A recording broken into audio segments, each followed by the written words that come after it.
Welcome to the PRiSM Podcast. We tell the stories that Hollywood won't. I am your host, Rodrigo Mariano. Last one of the season. Hope you're doing well. Across from me is Emmy-nominated actor Duncan Novak of Man in the Box, Making Monsters, and Don't Be the Lakers. How are you doing today, dude? I'm doing just fine. It's quite an introduction, Rod. I appreciate it. Yeah, dude. Evie nominated. That's big. The Emmys are in like 2 days as like from this recording. So like, how are you feeling about that? Really? I'm feeling good, honestly. I'm feeling really good about it. The funny thing is, I completely forgot to nominate myself or to like submit myself for the Emmys, because that's usually what people do, right? Yeah. They submit themselves for their themselves and like what they think they're gonna get. But I just completely slipped my mind that I could have gotten nominated for Man in the Box. So luckily, my amazing director Rachel submitted for me, and so I have so much to thank her for, and so much to owe her for. Especially if I'm lucky enough to win. Dude, if you win, that's a whole new ball game. That's a whole new ball game. What are you gonna do? Right. What are you gonna do after you win? Like go to Disney World and then the Oscar? Is that next? Is that after the obviously Emmy? That's obviously the next step. The clear next step after the Emmy is going straight to the Oscars. That's what every great actor has ever done. They won the Emmy, then they went straight to the Oscars. Wait, have we even have like an Oscar-nominated actor come to our school like for an education? I don't know. I don't know. Well, is Jay Leno nominated for an Oscar? I don't know. I don't think so. Maybe Bill Burr. Emmy nominated. Nominated. Late night hosts. That's what in Emerson, because we are the central hub of comedy education in the United States. I think we're the only comedy education in the United States. Thank God. I'm joking. Honestly, mad respect to the comedic arts majors for even doing what they do, because like every person who asks about my school, I introduce it as like number one in journalism, the only like comedy arts school in America. Mm-hmm. Well, I use the term clown school as a joke. I actually like respect what they do though. Like I think it's really cool that we have a comedy wing. Yeah, no, they're definitely very brave, much braver than I could ever be. I don't even major in theater. Like I don't major in acting because I'm not brave enough to spend all my college money learning how to act. Okay. Is it like a parents thing, or is it literally just like a money thing? I think it was my, partly my parents and partly myself, because they figured if I'm going to college, which costs a large sum of money, that they've been saving up for years, and they want me to get a quote unquote like real degree, like not something like theater, because and my perspective on theater has always been, and acting in general has always been, you just get better by doing it, kind of. You get better by having more experience. The more you act and the more you're on set or rehearsing plays, and the more you kind of learn about life and people, that's how you get better at acting. And sure, yeah, like you can learn stuff from theory and really putting that into practice, whether it be, Meisner or like Adler, or, method acting, or, whatever that stuff, like emotion memory or whatever it's called. Yeah. You can learn stuff from that. But at the end of the day, it's all just about, at the end of the day, when you're on set, you just throw it out the window. Something I'm trying to get better at right now is, and I didn't really start doing this until recently, or realizing it, is that, before you get to act, before, when you're reading a script, you kind of have all these ideas in your head of what you want to do, of what you want it to be like, right? Or you see other famous actors do certain things on screen, and you think, I'm gonna do that. I'm gonna replicate that. But then the whole point of acting, what the best actors do is, when they're in the set, when they're there, they get out of their head, right? They're not in there. That's sort of what I've learned, what I've picked up, is being in your head is the worst thing you can do as an actor. Yeah. Because it's not it's not authentic, or you're not loose. So, you can't be all uptight when you're acting. You have to be able to improvise and adapt and overcome. Of But course. but yeah, I know Preach. it's all about staying out of your head. And sometimes I can't be thinking about theory when I'm acting, but maybe I'm just doing it wrong because I've never really taken an acting class, or like a one at a school. I've done Damn. workshops before in high school and that sort of thing, but I've never really. Yeah. eh, So I don't know. you're a journalism major, but like clearly you're Yes. super, super passionate about acting. So after college, like the path is Path. The path is. what is the I get path? that question quite a lot. Oh, I'm sure. Being a journalism major in all these plays, it it depends. Well, I think my passions lie in two main things, which are acting and writing, or screenwriting. Book writing and novel writing is a whole different thing. That's really hard. Do you do That I that don't know if I'm too? smart enough to do. But I I've always been acting. I've been acting since I was a little kid, and that's something I always kind of wanted to do.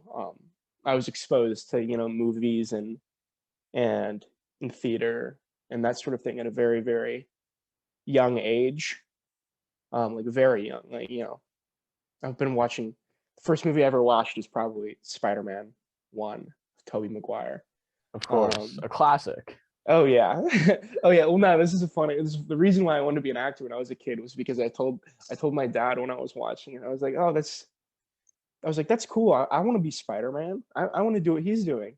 And my dad told me, he's like, no, that's not. He's not actually Spider-Man. He's an actor.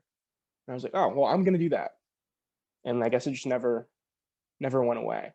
But my grandma back in when I was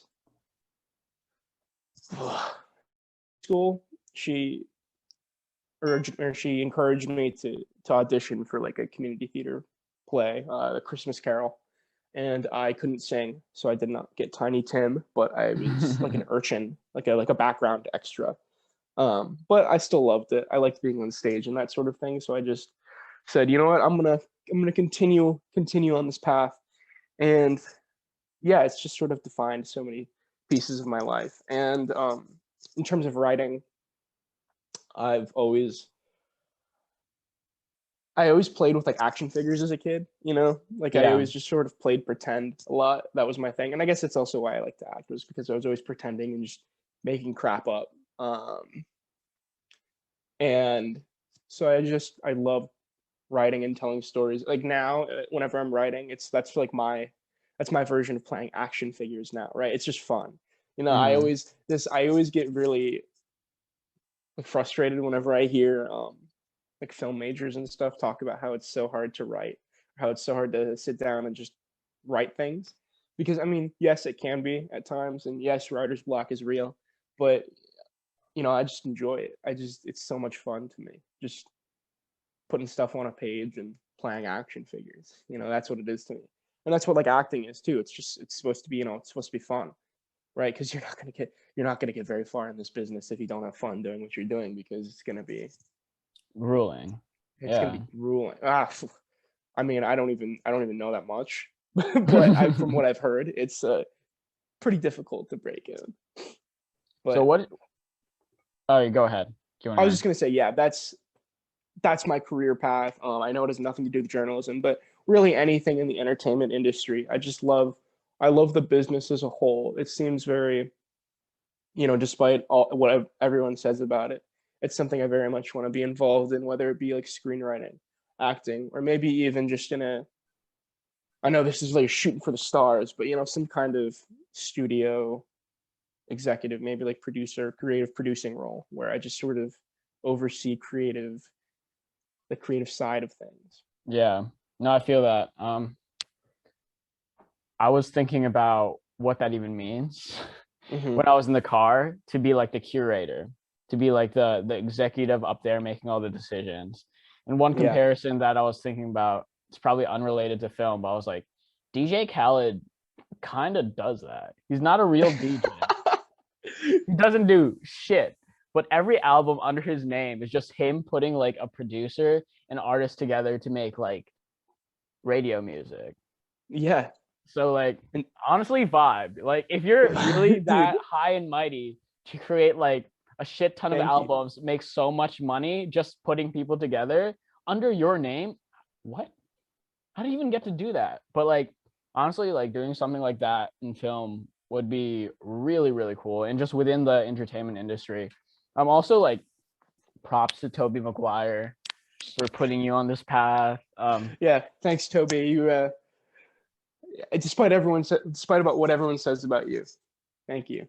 I heard he's like a really like a dick. Like he's like, I don't know, takes advantage of people and do whatever. But like honestly, my Spider-Man grew up with that dude. Can't really hate. That's my Spider-Man. Because that's the thing that we could say now, because there's like 3 iterations of Spider-Man, like 10,000 iterations of Spider-Man. What a world we live in. But crazy.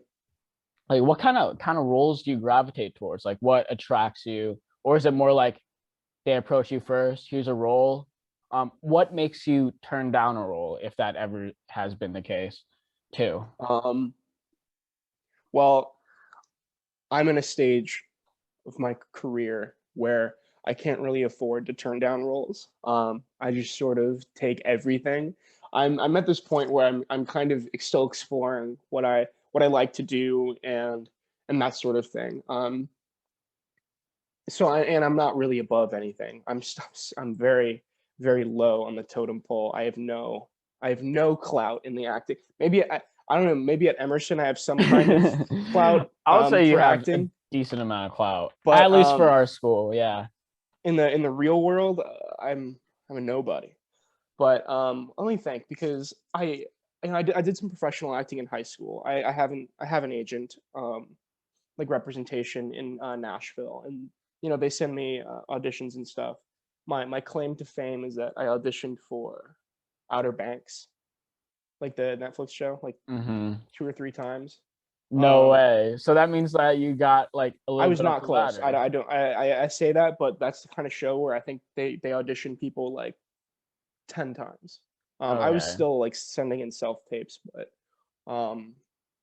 obviously they went with like the 28-year-old model, authentic, like real people. Right, exactly. No, I was a senior in high school, so I was like 18 when I auditioned for that. But let me think. What attracts me, I guess, at Emerson in particular, where at least with Emerson it is kind of limited because it's all short films, and usually the characters you can kind of tell, like there's kind of a pattern to how they're written, and kind of a pattern to what stories are being told, I guess. Let me think. At Emerson, I'm either like a very soft-spoken, kind of introverted, like main character who's or I get auditioned for like the douchebag, like the asshole. Right. Interesting. I've gotten a lot of those, but what I enjoy things that. Well, okay, if I'm being completely honest, like 100% transparent, I enjoy things that would look good on like an acting reel, I think. Okay. For me, just professional. Fair. Which is like, that's fair. I need good reel material for the future. But anything that's like obviously challenging, anything that I can really like sink my teeth into, for lack of better phrasing. Or stuff that's like really fun and stuff that doesn't, that you wouldn't see a lot, like Making Monsters, for instance. Never thought in a million years I would do like an action movie at Emerson, and that sounded like the coolest thing to me. Just doing like action stuff, and like stunts, right? I love Tom Cruise and Jackie Chan and Keanu Reeves. I love the Mission Impossible and John Wick and all those movies, and so I was like, oh dude, yes, this is gonna be my John Wick. Obviously it's not the same thing, but what are you talking about? I mean what? No, I love doing that kind of stuff. just like that cool, fun stuff where, that stuff I didn't really have to, it was just me, like pushing myself physically and having fun with it. Then I get stuff like, Don't Be the Lakers, where it's real, like real emotional, real like hardcore stuff. And I really enjoy that because it challenges me as an actor, and it makes me feel like what I'm doing has like some kind of purpose, and that like it's Yeah. moments like those. I was talking to Connor Ranoush, the co-star, Don't Be the Lakers, about how I remember we were getting lunch during one of the shooting days, I think, and we were like, we were so happy. We were freaking out because we were talking about how like I was like, this is why I love acting in movies. It's because like when everything comes together, when everything works, and you have a good script, and you have good actors who can work off each other, and like a director who knows what they want, and like everything's on time, everything's on schedule, the logistics are okay, people aren't freaking out, but like we know we're telling a good story. When everything comes together, it's magic. I get why they call it like movie magic. It's because when it all comes together, it's amazing. Now, granted, you're gonna get a lot of sets where that doesn't happen, but every now and then you find one that just really gets you. And Don't Be the Lakers is definitely one of those where just everything seemed to come together. And Man in the Box too. Man in the Box was an amazing experience on a set. That was like I think that was my first film at Emerson, because freshman year I did mainly theater before COVID happened, but then I sort of discovered the film scene here. Totally. Started auditioning for that. But yeah, Man in the Box was my first film experience, and it was a great one. It was a good introduction. Honestly, I was a little spoiled because it was a big crew and they knew what they were doing, and it was, it was again one of those things where everything came together. They all knew what they were doing, and it seems like it's working out pretty well. It's gotten nominated for a few Emmys, I think, which means should mean something, that it's validated in some way. But yeah, I mean, people aren't really. I mean, to what you said earlier, it's mainly still me just like auditioning for things and that sort of thing. But like obviously knowing people helps, and like you said, having a little bit of Emerson clout helps, because every now and then people will like email me or DM me and ask me to be on their stuff, which is absurd. I mean, not like crazy absurd, but like the fact that I just never thought that kind of thing would ever happen, you know. But I'm extremely, I don't know, it's a weird feeling knowing that like people are like seeking you out. But um I'm really, really thankful and grateful to have those opportunities and to be a part of these people's like projects, because many people aren't that lucky or or privileged in that way. Yeah, no, So totally. You've had a really good run this past semester, I guess. Very booked and busy, doing those big projects and such.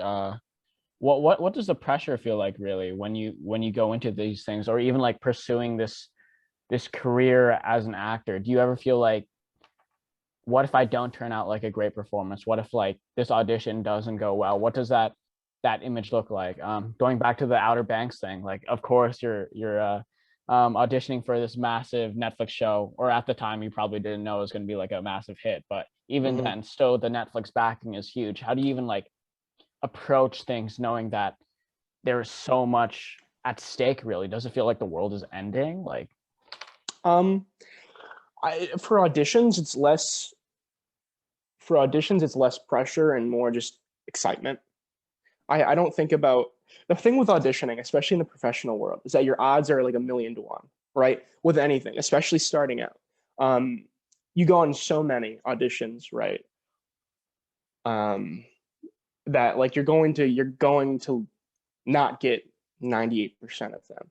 But what my parents have always told me, and what I always tell myself, especially after not getting most of them, is that you just need one. You just need one yes, right? You can get 1,000 no's, but you just need that one yes to to get, because work begets work begets work, hopefully.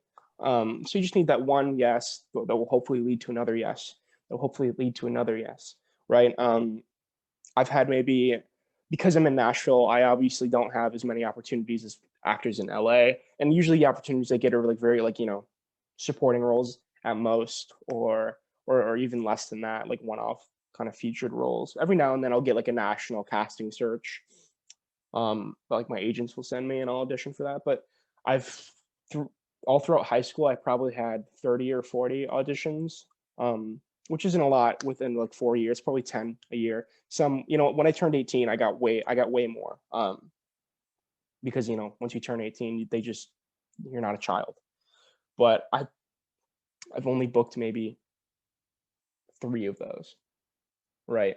So I can totally see why it wears you down, right? Because it's just constant rejection, constant no's, constant like you're not good enough, right? And you think you're not good enough, but the reality is there's so much more to that, especially in the professional world. There's so much more to it than just skill. Because a casting director could mostly it's just the look, especially on the first audition. Say like, do you fit the part, right? Because since these professional projects have so many people to look for, they're looking for if you fit the certain role, you fit that certain archetype. Yeah, like skill will have it, but mostly it's like, does this person fit the character that like the director wants, right? So I don't really put it on myself. I don't really put a lot of pressure on myself. Yes, I'm gonna like do my best, and yes, I'm going to act my butt off in these auditions. But I also acknowledge that most of it is going to be out of my control, and I can't really worry about that too much. Now, Emerson auditions, on the other hand, or school auditions, it's a little bit different because the odds are much more in my favor, and so I have to try a lot harder to get those, and really think about it. Yeah, at first I was nervous, but I've done quite a few now. I think I've done maybe 8 shorts here, since the fall. So I feel like I'm getting the hang of it. Yeah. I guess when I am acting, when I'm on set, it can be a little daunting, especially because on film it's like you're in this little box that you have to look at, and then there's the crew all around you, looking at you, and there's the whole like quiet on set, so then like everything's quiet except for you, and it's a little nerve-wracking, because in theater you can't see the audience really. It's much more, theater is a lot more immersive in that way, where you're kind of in this like little portal right to this world on stage. But film just requires, my main thing is just focus, like complete focus, complete, like I have to like focus on immersing myself, but then also be very relaxed and like I said, like very out of my head. So it's just like weird kind of push and pull of that sort of thing. It's a lot of mind games and a lot of just getting out of my own head, but then also being extremely focused. The main thing for me this semester was just time. I was running out of time. I was filming so much. Like my grades, like the past month, just went down the drain, man. Shit. Like it was tough because, I think starting February 28th, I was busy. I was shooting every weekend up until I left, save for maybe 1 or 2 weekends where I had like a couple days off. But yeah, I was filming a bunch of stuff, and then I had to do like training for Making Monsters, and then I had to do Making Monsters, which lasted probably like a month of shooting. And by that time I was so gassed, I was so tired. I was like, school can wait. And I just never did school. Like I did my finals and everything, but my homework was I just didn't do it. Because I was thinking, this is for my real. This is real stuff, and I can slide with getting a little bit lower GPA this semester, and then just get it up later. But that's probably the main thing for me, for the pressure wise, was just balancing my acting with school and then my relationships and everything else, because I was busy on the weekends. I couldn't hang out with anyone, right? A part of me was getting this like FOMO, but then another part of me was like, I'm on set doing cool action stuff. I don't care. I don't care about the other crap. It'd be a lot easier if acting was my full-time job and I could fully commit to this one thing. But I'm still a student, still have other commitments. Yeah, you still have like school, your relationships, obviously. Yeah. I guess like the mantra for the past few months is like journalism could wait a little bit. Yeah. Yep. I know, my parents are starting to ask me about it too. Oh, They're like, when are really? you gonna get some journalism stuff? Because I did journalism beginning of sophomore year. Yeah. I produced I was like associate producer on Good Morning Emerson, and I was an entertainment correspondent for EIV Evening News. I've done news stuff in the past. Freshman year, I did some news stuff, some journalism stuff, but acting is just so much. Like it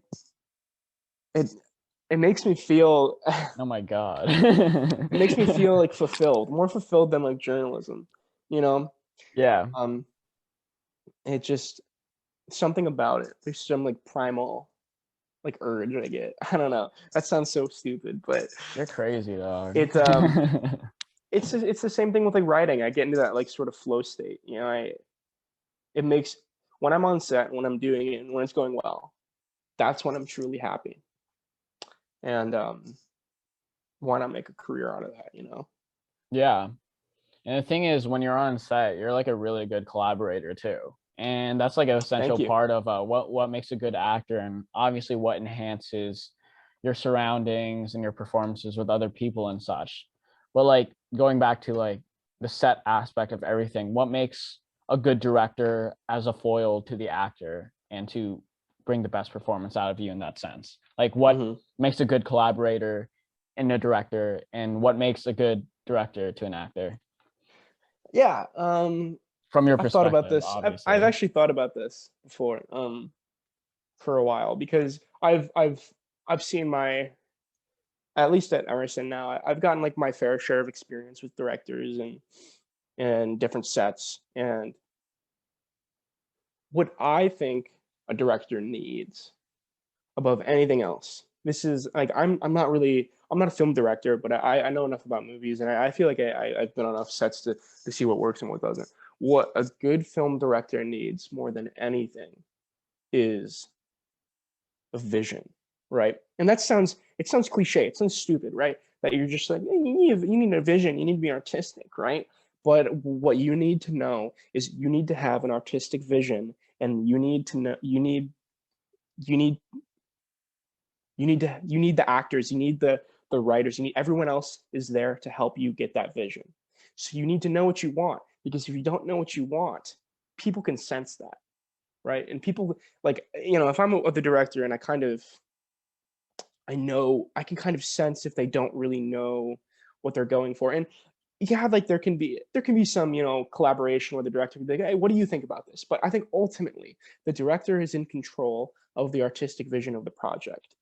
I am just, what I say to my directors a lot is I'm just a tool in your toolbox. Yeah, like I'm an actor, and yeah, like I'm on screen, whatever, blah blah blah. But ultimately, I am just a tool for you to get your artistic vision, to like build that house, right? I might be, on the hierarchy of tools, I might be pretty high up there because I'm like an actor, but you're still my boss, technically speaking. I have to listen to you. At the end of the day, you decide. But, there's a balance. There's sort of like a golden mean here where, yes, the director needs to have a vision, because if they don't, everything's going to go to hell, right? The director doesn't know what they want, blah, blah, blah. Everyone's going to start freaking out. But Mm-hmm. you get directors who are super like authoritative or authoritarian, right? Who just don't let anything slide. Like, this is my vision, no one can corrupt it, like no one can collaborate. That's not good either, right? It's again that you need to have that vision, but you also need people to come in and add their own things, because actors can add their own dimensions to characters that weren't seen on the page. The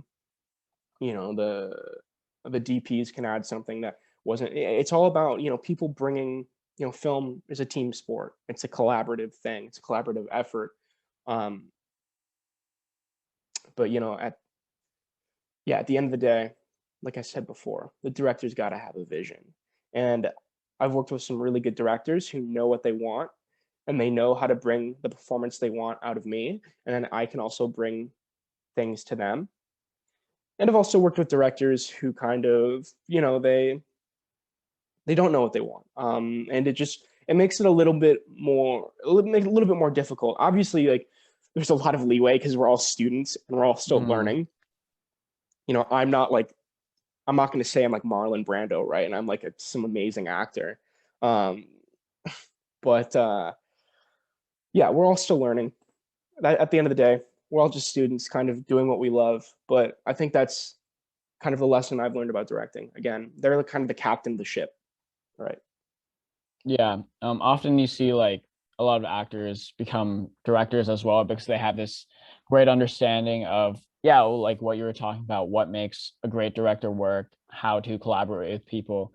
Often I see like directors being taken onto these massive movies sorely, and not sorely, whatever that word, because they're really good at working with actors and such, and even going as far as like they have a background in acting as well, like they've taken acting classes when they were younger, and doing all of that all influences you becoming a better collaborator when you're actually on set. But what you're talking about, that fine line, yeah, no, it is super essential. You can't be super authoritative. You can't even be like, well, you could be super laid back, but as long as you have that vision, as long as you know what's going on. But the thing is, like, a lot of people are like very spontaneous. Like, they may know what they want, but they don't know what they want until you show them what you want, which is that challenging as an actor?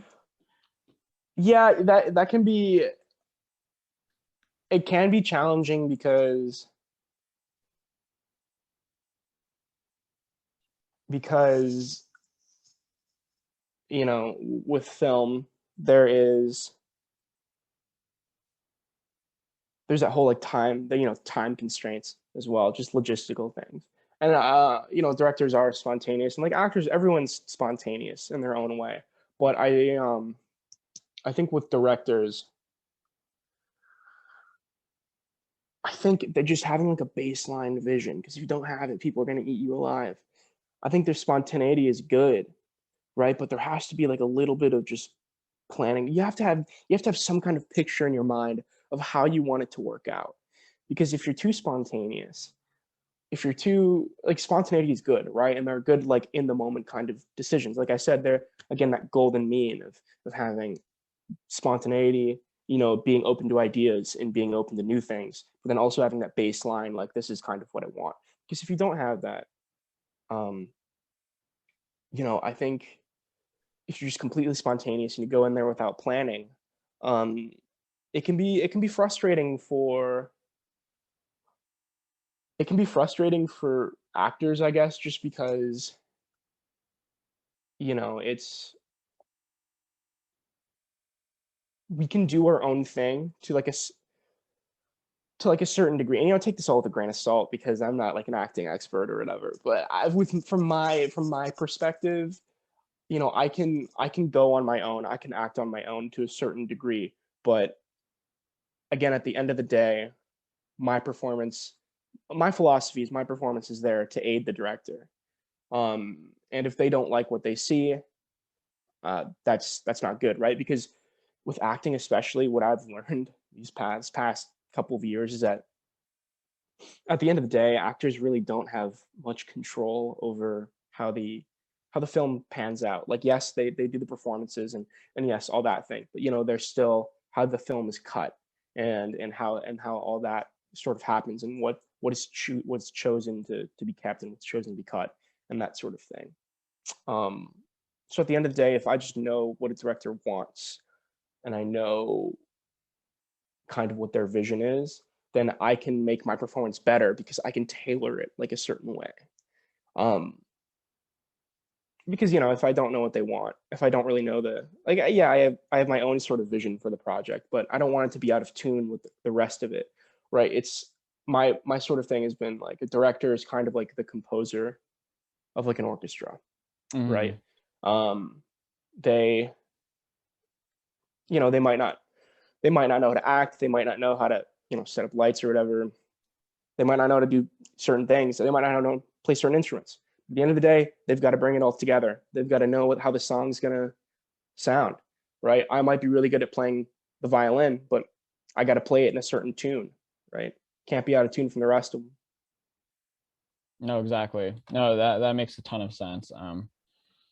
I was just looking through my tabs that I have on my my Google Chrome right here. I looked up your name on Google. You do have an IMDb. Yeah, I do.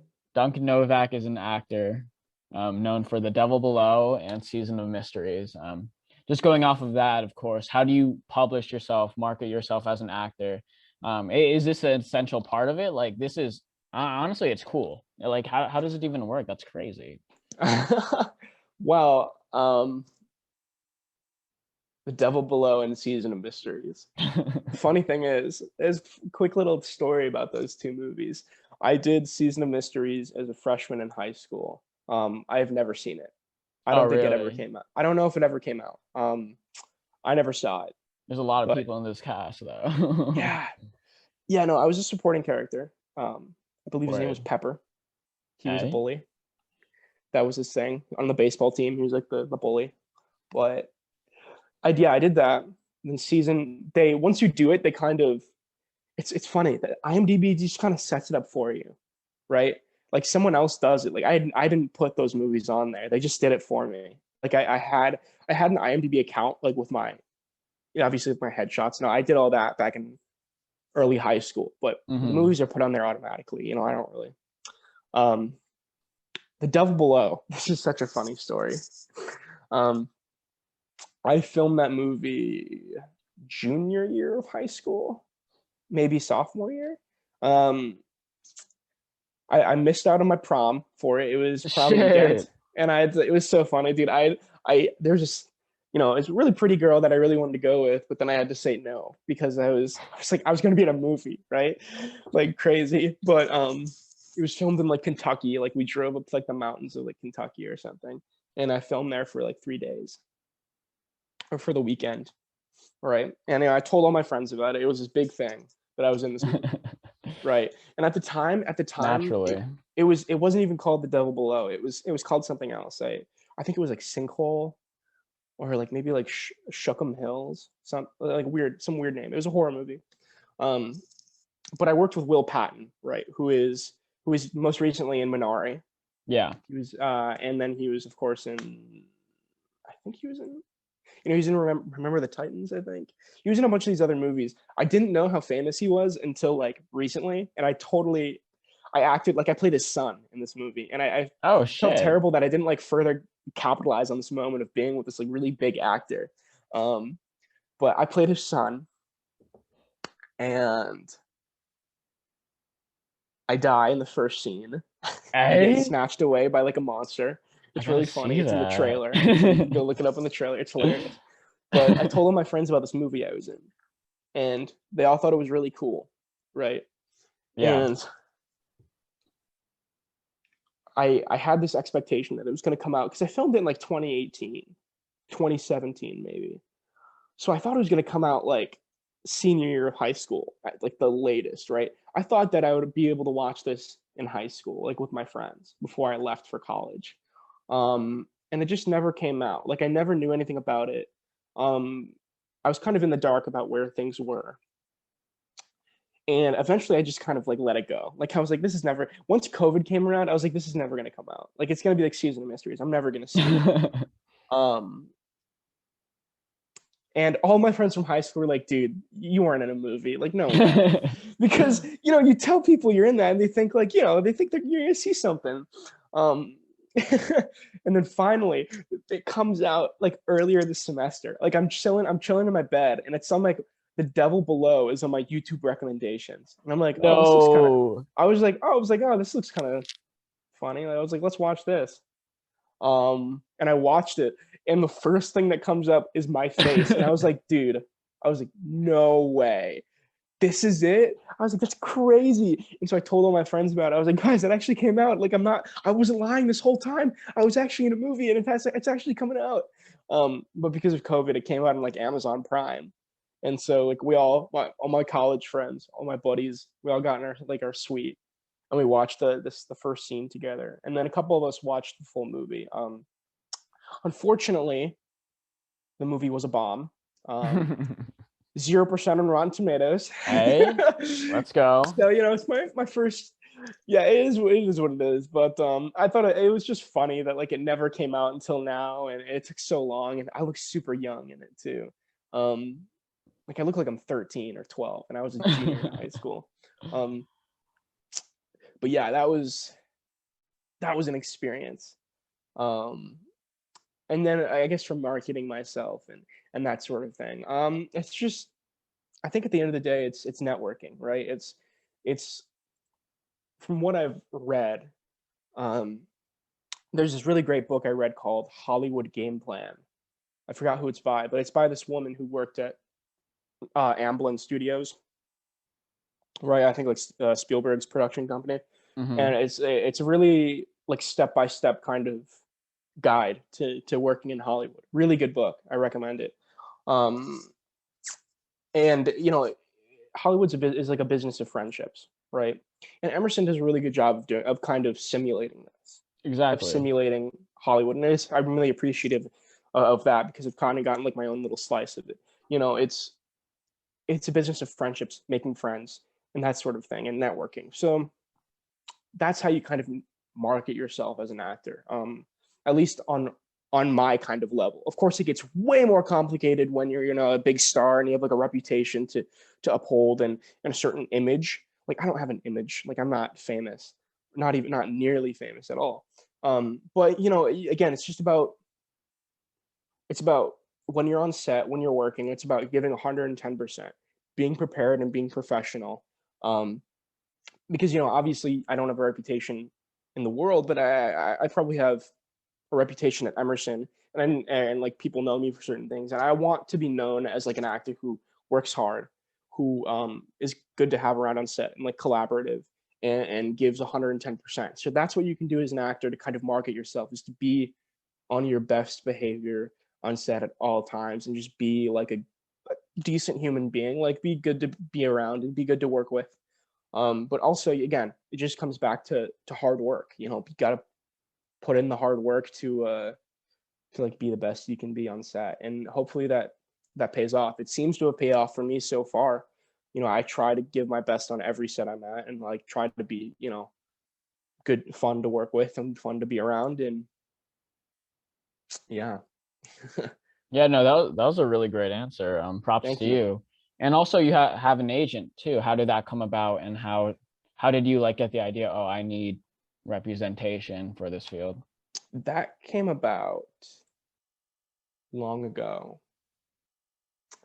Long ago. Okay. I was in 8th grade, maybe freshman year. It was right when I moved to Nashville. And I kind of knew it was like an entertainment city in a way. Yeah. It's, of course, country music is big here, but they still got like acting. It's near Atlanta, so yeah, no, they have they have a UTA down there, right?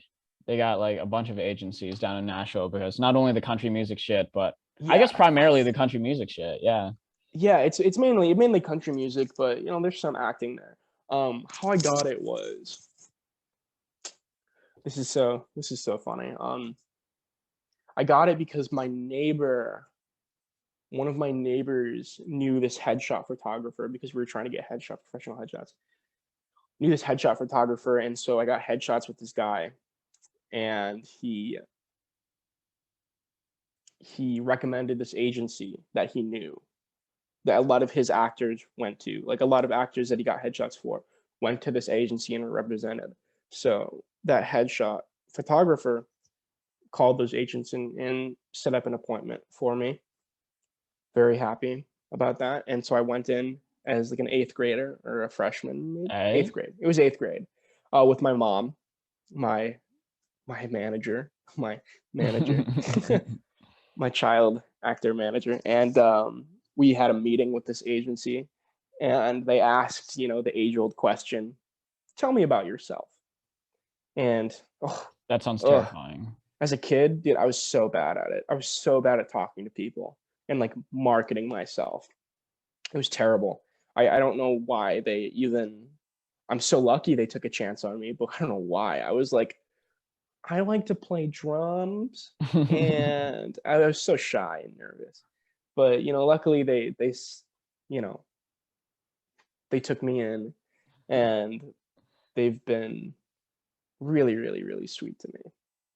Like it's a small agency, but they've been amazing. They've given me so many opportunities, and they're really great people, and that's it's really, really grateful for that. It's kind of been my own little jump start into the professional industry, or I get like a little, a little taste of what it would be like when I was older, and that's how it happened. I got, again, extremely lucky, um,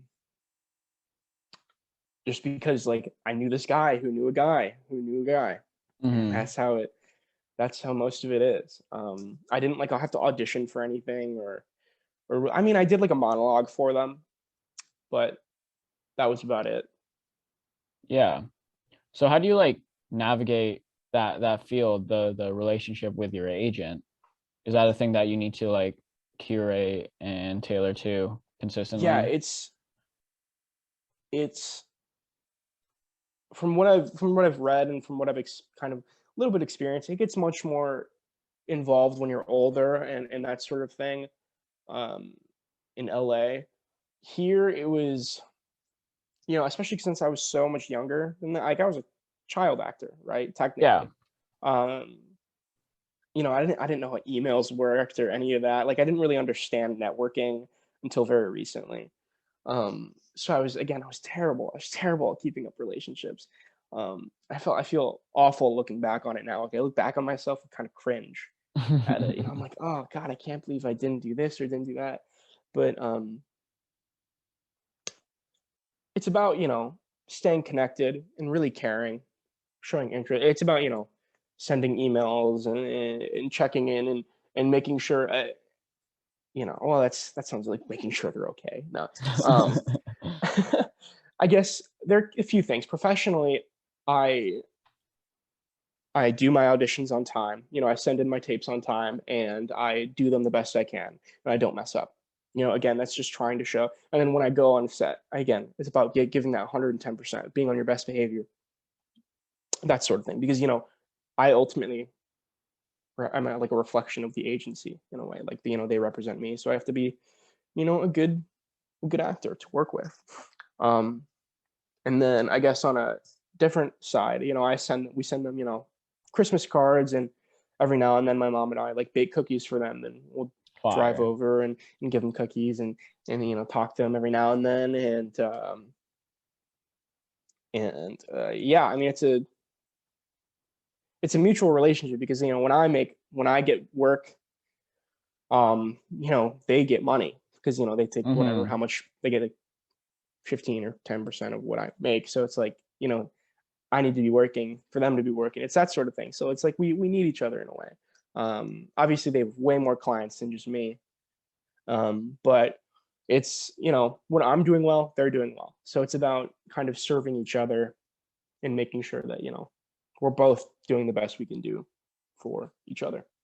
Exactly. No, no, that's a Yeah. good way of putting it because I don't feel like a lot of people are familiar with that kind of Hmm. relationship, and especially when it comes to acting field, it's essential, right, Oh yeah.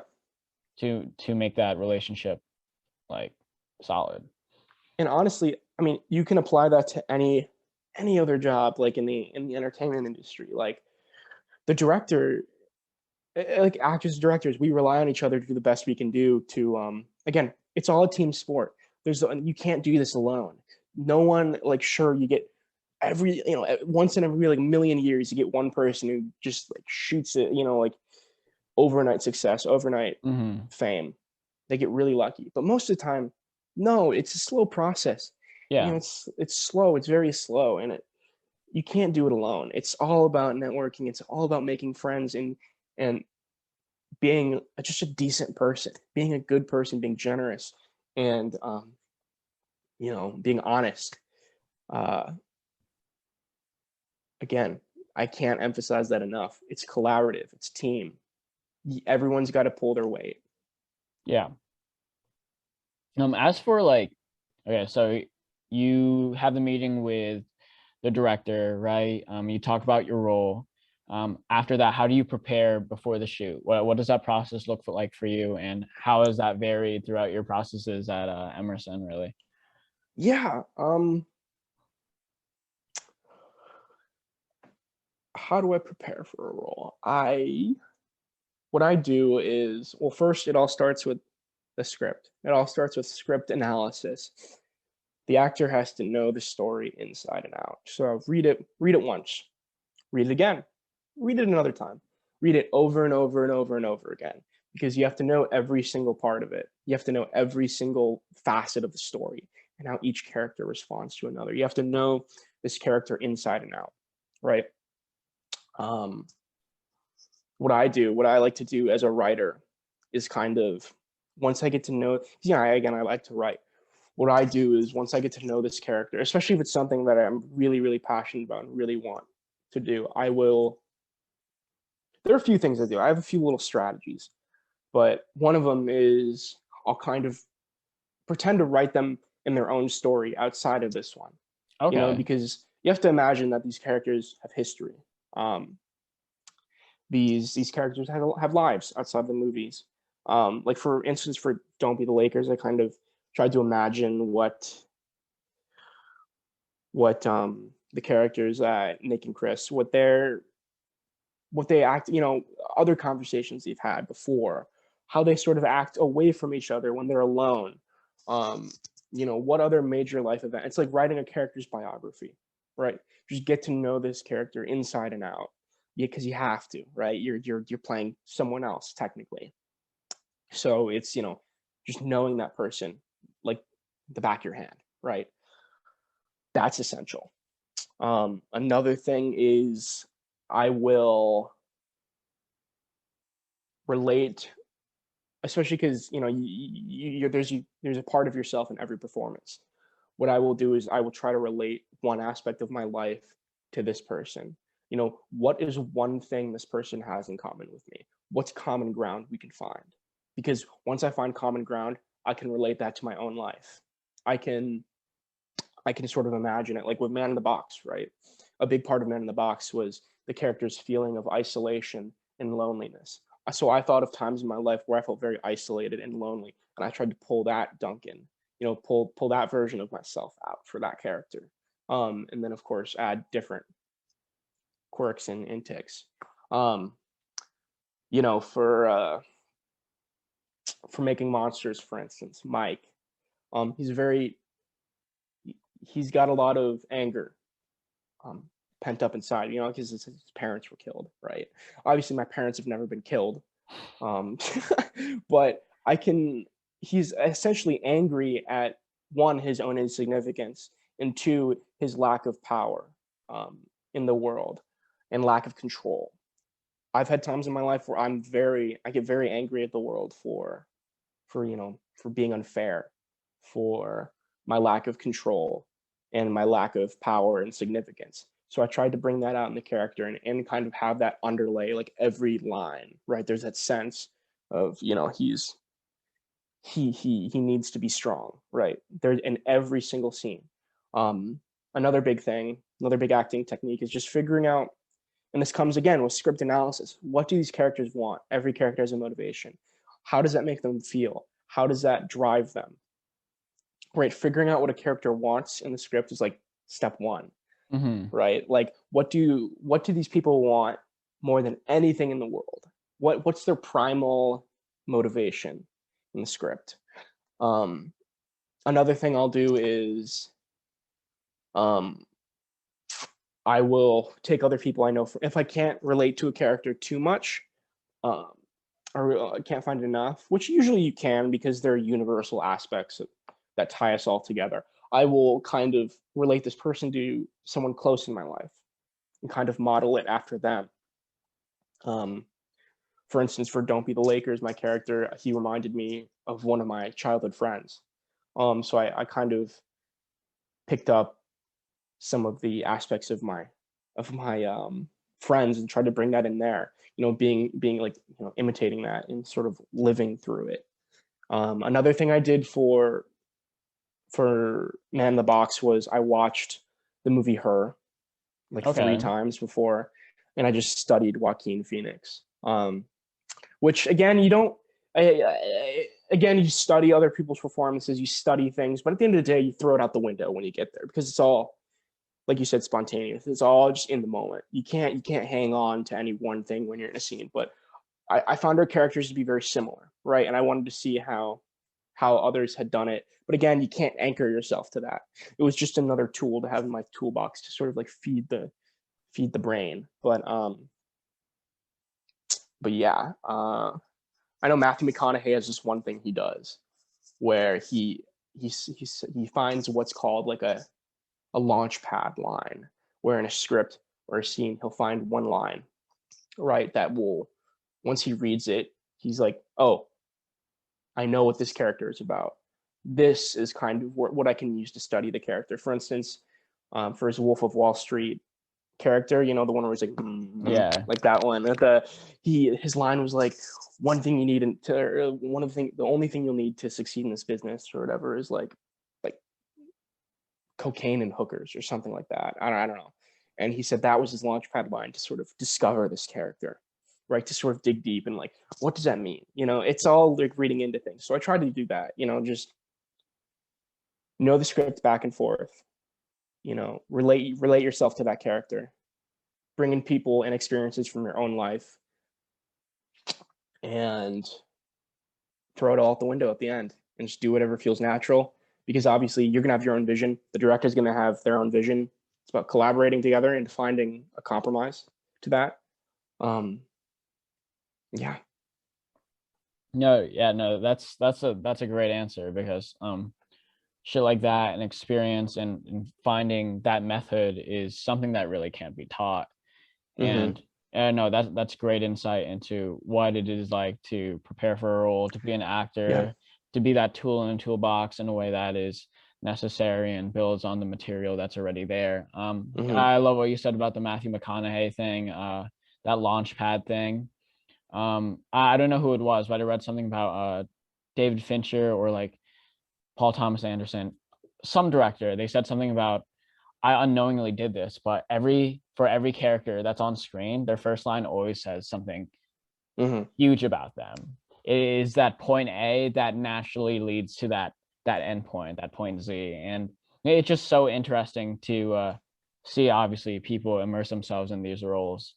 Yeah, wrapping up here, I only have one more question. You trying to be in a superhero movie? Is that ever gonna happen? Dude.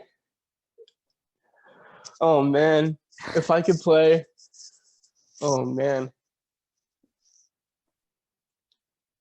if I could play one superhero, it would be Spider-Man. Let's be honest with it. It would be Spider-Man. I just feel like he's one I could, that, or I really loved, I know I don't fit the part at all, but Invincible. I know like the show just came out. I've read all the comics, so I love Invincible. I still need to see it. I've heard it's fantastic. Really good. That, yeah, or just play. It'd be cool to write my own superhero movie and play that. That'd be cool too. Like have my own little version. Yeah. But Be yeah, your own I know superhero, bro. I guess one thing I want to add on to is that, I've talked a lot about, again, just things I do and that sort of thing. One, I hope it all shows. I hope whatever my performances kind of reflect what I've been saying. But two, for people listening, find your own thing. Art and like acting, writing, directing, whatever it be, there's no one method. There's no like one proven method to get you where you want to be. It's all so personal. This is what works for me. Some of it might work for you, but then some of it might not. But yeah, Spider-Man. Totally valid. I feel like we when we grow up, there's certain things, there's certain methods or ideologies, things that stand out when we read Mhm. or listen to commentaries that just like stick with us. And I guess it's just like testing those out and Yeah. sifting through these waters. It is all a very, very complicated and varied industry, and nobody has their like one thing. Some people don't even believe in the networking connections thing. Some people are just like, pure talent could get you anywhere, but Yeah. I don't Well, believe in that. But like, if it works yeah, I for don't know about that you, then one. that's your thing, you know. Like, What yeah, superhero would you play? I don't know. There's not a lot of Asian superheroes, but if we're chilling, we'll find out in September if I want to be Shang-Chi, you know. That shit looks so Oh, bad. dude, that trailer looked sick. I'm like, dude, Man, that's I'd kill to be in a Marvel movie. Well, you still have time to like murder people to get to that. You're right. Yeah, whatever. We'll see what happens. I'm confident you're gonna get somewhere, dude. You're super, super talented. And like obviously, thank you for coming on. This has been a really great insight Of into what course. it's like to be an actor at Emerson College. Like that whole entire ladder that you've been talking about, agencies, like growing up, like how you started resonating with acting in the first place has been really, really insightful, and it's probably as helpful for actors as it is for the people who are trying to collaborate with Yeah. your types Well, as well. I hope I offered, some kind of insight into that. But this was, yeah, I'm really honored to be on this. It was a ton of fun.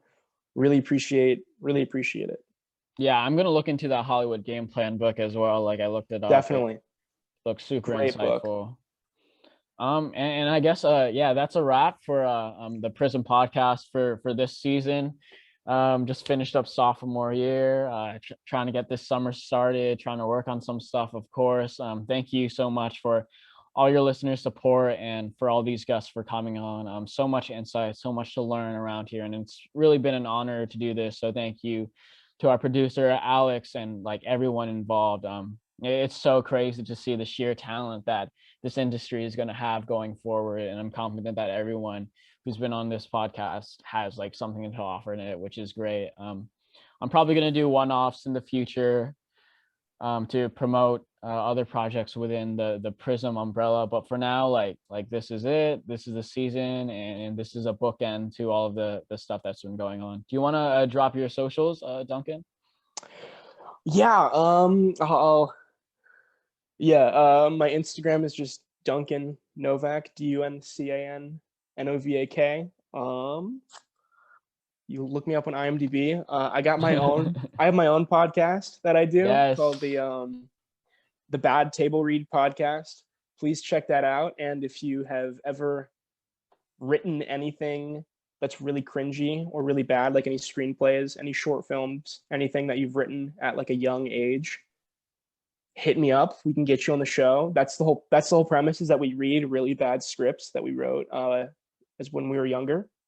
It's a lot of fun. So listen to that and listen to the PRiSM podcast. I might have some things to submit. Oh, maybe. Dude, you should get on the show then. We'd love to have you. We're desperate for content.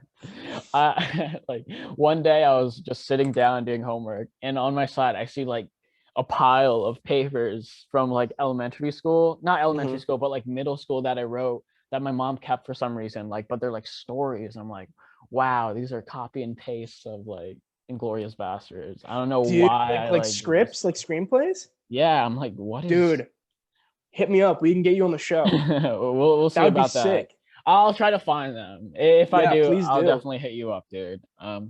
As I'm your host, Rodrigo Mariano, and like my socials are at Dragonsfoe, and obviously follow at PRiSM Media Official on Instagram.